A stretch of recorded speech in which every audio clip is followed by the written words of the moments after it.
So hello everyone, welcome back to my YouTube channel. धेरै समय पछाडि फेरि पनि तपाईँहरूलाई मेरो युट्युब च्यानलमा स्वागत छ। भ्लग बनाउने भन्दै पनि समय मिल्दैन, त्यसै कारणले गर्दा मैले भ्लग बनाएको थिइनँ। आज भन्दा नि भोलि चाहिँ मेरो बर्थडे हो, त्यसै कारणले म भ्लग बनाउँदैछु। भिडियोलाई अन्त्यसम्म हेरेर कस्तो लाग्छ लाइक, कमेन्ट, सेयर, सब्सक्राइब गर्न नछुटाउनु होला।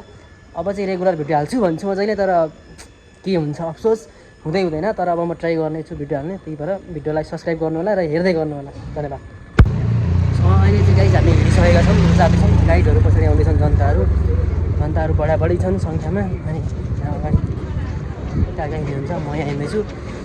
हेर्दै गर्नु होला भिडियोलाई अन्त्यसम्म। कहाँ जाँदैछौँ भने नवबुद्ध जाँदैछौँ। गाइजहरू चाहिँ टिका लागि जाँदैछौँ। हजुरको बर्थडे भोलि, त्यसको लागि त्यसैको उपलक्ष्यमा एकदम रमाइलो गर्नु पऱ्यो भनेर गएर यसो रमाइलो हान्नुपर्छ। फोटोसुट हान्नुपर्छ। रमाइलो रमझम, नयाँ ठाउँ, नयाँ यसो कति गर्मी छ, नयाँ मौसममा गर्मी धेरै भएर भेस्ट लगाएर बस्नु परेको छ। अहिले बोल्छु भने गरिसकेपछि गर्मी चाहिँ अति हो, अरू त्यस्तै हो। 3 घन्टादेखि गाडी पर्खेको, गाडी नै आउन आँटेन यार। वाक्कै लागिसक्यो मलाई त, खोकी जस्तो लागिरहेछ। कसरी हो गाडी भेटेन हो, गाडी पर्खेको 3 घन्टा हुन आँट्यो। उभिँदा चुरुको गाडी आउन आँटेन। गाडी चाहिँ गाडीले हल्लाएर वाक्कै लागिसक्यो। यहाँ हुनुहुन्छ काकी। हामी कहाँ जाँदैछौँ अरे? किन गएको हामी?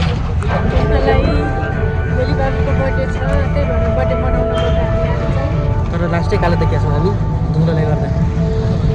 अहिले हामी आइपुग्यौँ धुलीखेल। गाइजहरू एकदमै धुलो छ। धुलो छ, सफा छैन भन्छ जसले, त्यस्तै यहाँ पछाडि जनताहरू आउँदै हुनुहुन्छ। म बिचमा छु, अगाडि 2जना जनता, म बिचमा ठ्याक्कै 5 जनाको बिचमा। काकी यहाँसम्म यात्रा कस्तो रहेछ तपाईँको? धुलो बत्तीको खाइयो। त्यो यात्रा कस्तो हो? मिलाउँदैछस् त अघि त्यसमा तेरो कलेजको एडभर्टाइजिङ चल्दैथ्यो, त्यस्तो हुँदाखेरि कति खुसी लाग्यो? अलिकति आफ्नो कलेजको अलिकति एडभर्टाइज हुँदाखेरि प्राउड फिल हुँदो रहेछ, खुसी लाग्यो। भयो भनौँ। काकी बिच निलाउँदै हुन्थ्यो, किन निलाउनु हो तपाईँ? म त निलाइदिएँ। निलाइरहनु कस्तो भयो?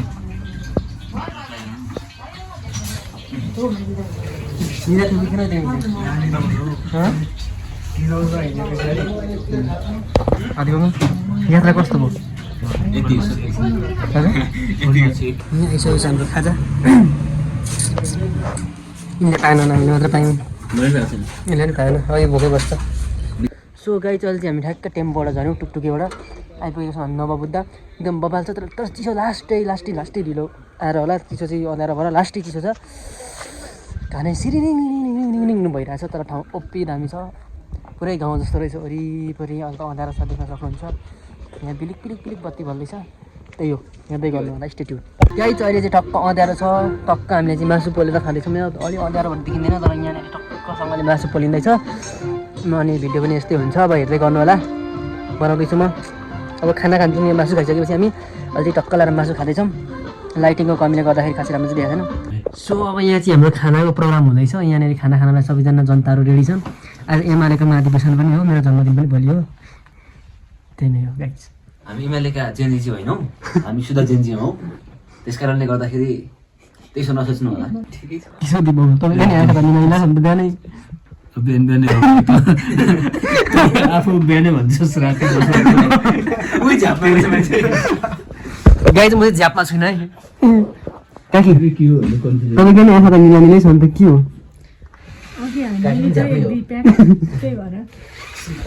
सो गाई जब हामीले खाना खानुपर्ने हुन्छ, हाम्रो खाना चाहिँ आइसकेको छ।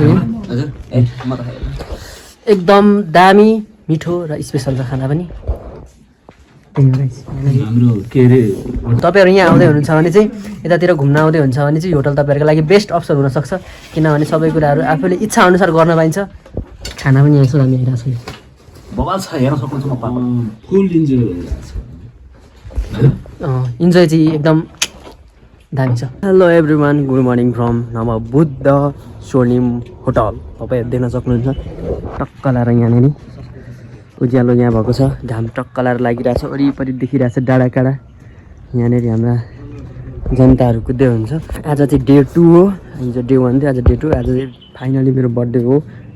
स्पेसली मेरो बर्थडे हो र आज हामी छौँ नवबुद्धमा र अब आज घुम्न जानुपर्ने हुन्छ कहाँ कहाँ गइन्छ त्यो चाहिँ थाहा छैन तर एकदम दामी छ बिहानै बिहानीको सुरुवात यहाँनिर तोरीबारीबाट आफ्नै करेसाबारीमा फलेको तोरीबारी साथै यहाँ सुन्तलाका बोटहरू पनि छन् एकदम गाउँमा आए जस्तो फिल छ टक्कला र स्पेसल छ अनि यहाँनिर जनताहरू घुम्दैछन् अनि त्यहाँ कहाँ यहाँ त्यो माथि प्लेन उडेको पनि देखिँदैछ यहाँदेखि हिमाल देखिन्थ्यो टक्कला र यतापट्टि तर अलि ढिलो उठेर हिमाल पनि देखिएन किनकि हिमालै त्यो हुस्सेले छेकिसकेछ अनि यहाँ तल मान्छेहरू हिँड्दैछन् एकदम दामी छ यस्तो दामी तरिकाको त्यो छ गाइज अहिले यति बेला चाहिँ अब हामी होटलबाट निक्लिँदैछौँ सबै कुरा सकिसक्यो अब यहाँदेखि हामी जानुपर्ने हुन्छ घुम्नलाई र घुम्न जाँदाखेरि अब कहाँ जान्छौँ भन्ने कुरो चाहिँ अहिलेसम्म मलाई पनि थाहा छैन कहाँ कहाँ लिएर जानुहुन्छ त्यही नै हो भिडियोलाई अन्त्यसम्म हेर्नु होला अनि यहाँ चाहिँ एकदमै दामी वातावरण रहेछ रातभरि 10-11 बजीसम्म त्यहीँ बस्यो रमाइलो गरियो अनि यहाँ एकदमै फ्रेन्डली हुनुहुँदो रहेछ सबैजना अनि त्यसपछि ठाउँ पनि दामी होटल पनि दामी खानेकुरा पनि दामी सबै कुरा दामी नै थियो अनि रमाइलो पनि गऱ्यो राति 10-11 बजीसम्म बस्यो रमाइलो गरियो मासु पकाइयो खाइयो नाच्यो गाइयो एकदम मलाई आजसम्म म 18-19 वर्ष पुगिसकेँ तर आज जस्तो यस्तो अनुभव चाहिँ कहिले पनि भएको थिएन तर एकदमै रमाइलो भयो योचोटि चाहिँ सबैजनाले गर्दाखेरि त्यही नै हो गाइज अब हेर्दै गर्नु होला कस्तो हुन्छ उता पनि म देखाउँदै गर्छु बाटोमा हामी एकदम रमाइलो गर्दै जानेछौँ एभ्रिवान यति बेला चाहिँ हामी नवबुद्ध ठ्याक्कै त्यो बजारमा आइपुगेका छौँ भन्दा सोल्टी रातभरि सुतेर नरहेछ अब के गरेर बसेँ अनि मलाई दोष दिन्छन् जाडो पनि अति मलाई भन्ने अहिले आएर चिसो छ यहाँ हाम्रो दुईजना जनता काहीँ यहाँ पछाडि आउँदै हुन्छ अनि जाडो चाहिँ एकदम बवाल छ ठाउँ पनि एकदम दामी छ बाटो पनि बवाल रहेछ अब कता जानुपर्ने हो भन्ने चाहिँ एक्ज्याक्ट अब यहाँ सोधेको चाहिँ थाहा हुन्छ अनि त्यसपछि हामी जान्छौँ यति बेला चाहिँ हामी हाम्रो डेस्टिनेसनको नजिकै छौँ तपाईँहरूले देख्न सक्नुहुन्छ यहाँनिर यस्तो दामी तरिकामा एउटा के अरे गुम्बा छ अनि यहाँनिर लेखेको रहेछ केवल बुद्ध शाहन र लोकलाई कल्याण गर्नुहुने अधिक जिनपुत्रहरूको शिरोमणि हुनुभएका विपुल कृत्य लीला देखाउनु हुने तपाईँ सद्भावन विजयको निम्ति पाल्नुहोस् भनेको थियो ठिक छ यहाँनिर वरिपरि देख्न सक्नुहुन्छ टाँसेको छ एकदम दामी तरिकामा अब हामी पुग्न आँट्यो गर्मी अति छ असल ठिकै छौँ गर्मी छ ज्याकेट पनि ठुल्ठुलै लाग्यो गर्मी छ भन्छन् ज्याकेट लगाएको छ 5-6 जति तर पनि मलाई गर्मी हुँदैन झापाका मान्छे हुन् झापाका मान्छेलाई गर्मी खासै हुँदैन अब यसपछि हामी चढ्नुपर्ने हुन्छ माथि उकालो चढ्ने क्रममा चाहिँ हामी काकीले मेरो भिडियो खिच्दै हुनुहुन्छ अनुमति बिना कसैको भिडियो खिच्न पाइँदैन भन्ने पनि थाहा छैन काकीलाई यहाँनिर लेखेर छ तर अनुमति बिना प्रवेश निषेध भनेर चाहिँ अनि ठाउँ चाहिँ दामी छ एकदम सोल्टी कस्तो छ एकदम रमाइलो छ हरियाली छ हुनुपर्ने नि हरियाली नै हो अचम्मै थिएछु म यहाँ वातावरण देखेर कस्तो छ कस्तो मजाले मिलाएर राखेको ठाउँ रहेछ फुलहरू यता उस्तै छ हाम्रो काकी उस्तै राम्रै हुनुहुन्छ यो गुफा त के हो हाम्रो गाईका लागि हामी काकी त्यो भन्दा राम्रो हुनुहुन्छ तिमीले यहाँ यता तिमीले जिन्दगीमा म यो ठाउँमा आइपुग्छु भनेर सोचेको थियो कि थिएन यहाँ कहाँबाट भाग्य जोडेर राखेको भाग्यमा अब ससुराले तिमीले यहीँ बनाउनुपर्छ भन्ने जिज्ञासा छ यहाँ अहिले हामी छौँ गुम्बाभित्र एकदमै रमाइलो तरिकामा अनि गुम्बामा चाहिँ एकदमै दामी तरिकामा चाहिँ रहेछ हामी माथि गएर ध्यान पनि गऱ्यौँ गुम्बाभित्र एकदम रमाइलो छ रमाइलो सो गाइस यदि तपाईँहरू आउँदै हुनुहुन्छ भने यहाँ छिर्न चाहिँ नबिर्सिनु होला एकदमै दामी छ अनि यहाँनिर सबैजना वरिपरि घुम्दै हुनुहुन्छ अनि यी 1.5 फुटे केटाहरू पनि यहाँ थुत्तीछन् अनि त्यही हो गाइस हेर्दै गर्नु होला यहाँ काकी टिकटक बनाउँदै हुन्छ यताउता घुमेर म यहाँ बसिरहेको छु एकदमै रमाइलो भयो अब हामी यहाँदेखि अर्को ठाउँमा जानेछौँ तर यहाँदेखि अब टक्क लाएर जानुपर्ने हुन्छ माथि यति बेला चाहिँ हामी ठ्याक्कै यहाँ डाँडामा आएको छौँ डाँडामा एकदमै दामी तरिकाको भ्यू देखिँदो रहेछ यहाँदेखि यतापट्टि पनि यस्तो दामी तरिकाको भ्यू देखिँदो रहेछ अनि वरिपरि हिमाल पनि देखिँदो रहेछ देख्न सक्नुहुन्छ तपाईँहरूले एकदम दामी तरिकाको भ्यू देखिन्छ यो तपाईँहरूले यस्तो खतरा भ्यू देखाउन गइरहेको छ हेर्नु होला यहाँनिर कस्तो देखिन्छ भने कुन ठाउँमा ल तपाईँहरूले गेस्ट गरेर कमेन्ट गर्नुपर्ने हुन्छ यो ठाउँको नाम चाहिँ मलाई पनि थाहा भएन कुन ठाउँको भनेर अनि यहाँ हिमाल पनि यस्तो दामी देखिएको छ अनि यो गुम्बा भइहाल्यो एकदमै दामी रहेछ तर अलिकति ढिलो आइएछ कि घामले गर्दाखेरि फोटो खिच्न चाहिँ यस्तो एन्टिलाइट परेर राम्रो आउँदो रहेछ हामीले चाहिँ गुम्बाको यात्रा सफल पारिसकेका छौँ अब हामी फर्किँदैछौँ अब हामी गएर के खाजा खान्छौँ होला नि हो खाजा खान्छौँ त्यसपछि घुम्न जान्छौँ अन्त त्यसपछि बेलुका घर फर्किन्छौँ हजुर अनि त्यसपछि अब सिधा तरिकामा यो घुमिसक्यो ठाउँ चाहिँ दामी नै रहेछ अनि स्पेसल यहाँ चाहिँ बनिँदै रहेछ अर्को बनिसकेर चाहिँ गेट चाहिँ बनिँदै रहेछ तर बगर बनिँदै रहेछ माथि मयूर सयुर हालेर टक्क लाएर त्यो यो गाइज हेर्दै गर्नु होला सो एभ्रिवान अहिले चाहिँ हामीले खाना खाइसकिसकेका छौँ अब खाना खाइसकेपछि खाना टन्डा खाइयो त्यसपछि यहाँ माथि चाहिँ मान्छे बोल्ने ठाउँ रहेछ मान्छे बोल्ने ठाउँमा आएको त्यस्तो रहेछ मान्छे बोल्ने ठाउँ चाहिँ यो दुईवटा केटाहरूलाई ठक्क ठिक छ क्या एउटालाई यता एउटालाई उता सुताएर टक्क सोल्टी के छ यहाँ त गाडी भेट्यो 1 घन्टाको प्रतीक्षा पछि कस्तो लागिरहेको छ यति खुसी लागेको छ यति खुसी लागेको छ नि खुसीको सीमा छैन भन्ने शब्द छैन दुई शब्द बाटामा बस्दा बस्दा बस्दा बस्दा टक्क टिक्क टक्क भन्यो गाडी भेट्यो यस्तो राम्रो दिन सिलगढी चढ्दैछु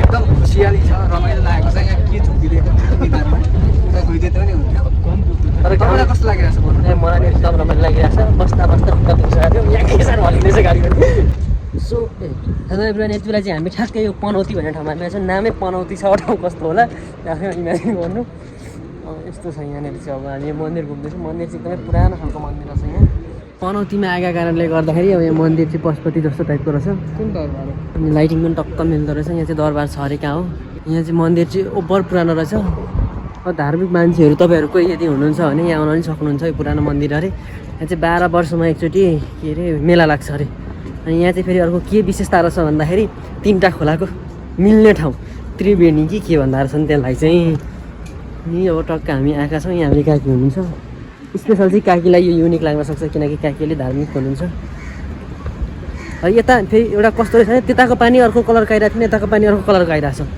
त्यो पनि खतरा रहेछ क्या गाई यहाँ नै ल गाई चाहिँ यस्तो भिडमाथि माथि कुदिँदैछ यदि तपाईँहरू पनि भिडमाथि कुद्न इच्छुक हुनुहुन्छ भने हाम्रो पार्टीमा समावेश गर्न सक्नुहुन्छ इधर से रास्ता नहीं था हम उधर से जाना पड़ेगा अब हम इधर से जाएंगे इधर जाके इधर से 1 न्यूटन मार के आगे चला जाएंगे तो हम पहुंच जाएंगे रास्ते पे और हम जा रहे हैं अभी क्या जा रहे हैं दोस्तों अरे भाई जी हम कहाँ जा रहे हैं हम जा रहे हैं इधर इधर किधर हमको इधर जाता है तो कहाँ पुगता है मेरे पीछे पीछे आए मैं गंतव्य पे लेकर ही जाऊंगा तुमको कोई चिंता की बात नहीं है ठीक है भाइ साहब ठीक है सो यति बेला चाहिँ हामी गाउँको पुरा तोरीबारीमा आइपुगेका छौँ देख्न सक्नुहुन्छ पुरा ढकमक्क तोरी फुलेको छ यतिको रमाइलो त कहाँ छ र जिन्दगीमा ल एभ्रिवान हामी चाहिँ आइपुगेका छौँ यति बेला ठ्याक्कै साङ्गाको त्यो शिवजीको मूर्ति नेरी अब यहाँदेखि अब हामी कटेर जानुपर्ने हुन्छ यहाँदेखि देख्न सक्नुहुन्छ काठमाडौँ भ्याली त्यस्तो बवाल देखेको छ काठमाडौँ भ्याली यति बेला हामी आइपुगेको छौँ साङ्गा मन्दिर गरम यतिसम्म छ कि पसिनाले तर पसिना आइरहेको छ क्या त्यति साह्रो तर यो मूर्ति देखेर मलाई अचम्म लागिरहेको छ कसरी बनायो होला यत्रो मूर्ति सानो छैन यार यो मूर्ति त मेरो त डबल तिर्बल चौबल 5 वालै छ त्यति ठुलो छ क्या त्यो त्रिशुलै सानो छैन ल गाई चाहिँ यति बेला चाहिँ हामी आइपुगेको छौँ टक्क लाएर टक्क मन्दिर यो भगवान् बाटामा चस्माले पनि आँखै देखिँदो रहेछ अनि अब टक्क यहाँ मूर्ति देख्न सक्नुहुन्छ तपाईँले यस्तो बवाल छ यस्तो बवाल छ यस्तो बवाल छ अनि जाँदैछौँ अहिले म उताबाट फर्किँदा देखिन्छ राम्रोसँग उताबाट फर्किँदा चाहिँ राम्रोसँग देखिने रहेछ त्यति बेला चाहिँ हामीले यो घुमिसक्यौँ अब त्यसपछि अब हामी जानुपर्ने हुन्छ घर अब घर जाँदाखेरि यहाँ खाजा खाना बाँकी छ खाजा खाइसकेपछि अब टक्क लाएर घर जाने त्यसपछि केटाहरूलाई भेट्न जानु छ मेरो त्यही नै हो एकदम दामी छ तर यो मूर्ति चाहिँ मलाई अचम्म लाग्यो कति ठुलो मूर्ति छ घसेर बनायो होला यार असम्म त्यति बेला चाहिँ अब हामी घर जाँदैछौँ घुमै पनि सक्यो एकदम रमाइलो पनि भयो गल्न पनि अति नै गलियो भिडियोलाई अन्त्यसम्म हेर्नुभएकोमा धेरै धेरै धन्यवाद भिडियो मन पराउने लाइक कमेन्ट सेयर सब्सक्राइब गर्न भने नचुराउनु होला त्यही हो गाइस